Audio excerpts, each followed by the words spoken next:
So we select the different malts that we think work well in that beer. Tomorrow it will be it's a Helles that we sell, so it's a German lager from Munich. It's a 5% beer that we'll brew. So we're using German malt. So it will be a combination of Pilsner malt and Carapils. We want a nice head on it, so Carapils contributes that. And then the hops, we want some bitterness, and I like a little bit of citrus in the beer. So it will be a German hop, Mandarin Bavaria.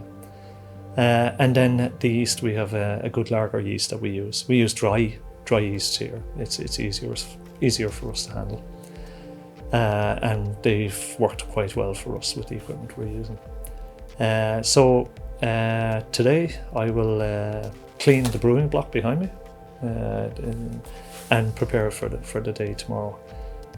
We'll crush the malts. So I have a mill here in the brewery. So the malts will be quite fresh. They just come out of the sack and then crush them, and then they're ready to be used tomorrow.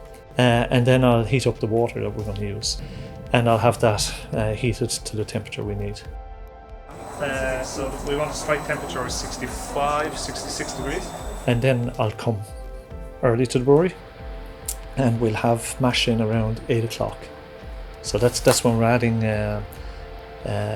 water to the mash tun, and then the crushed malt, and then we have a process that's called mashing. And there it's like the enzymes that are contained in the crushed malt. They start to break down the carbohydrates, so we'll have fermentable sugars later for the yeast to eat to produce alcohol and carbon dioxide. And that mashing takes roughly 60 to 90 minutes, depending on how efficient it is. We move all the wort to the kettle, and there we'll start boiling.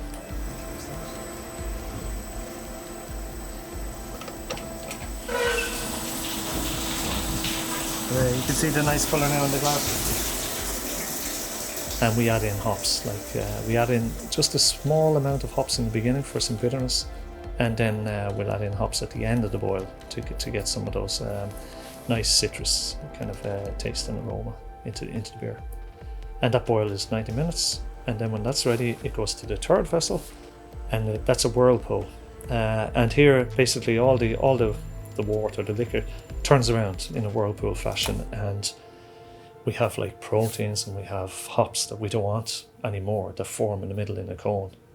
And then after a period of time, when we see that it's quite clear, we can draw off from the side and cool that down to it will be 12 degrees for this yeast, and then push it over into one of our fermenters.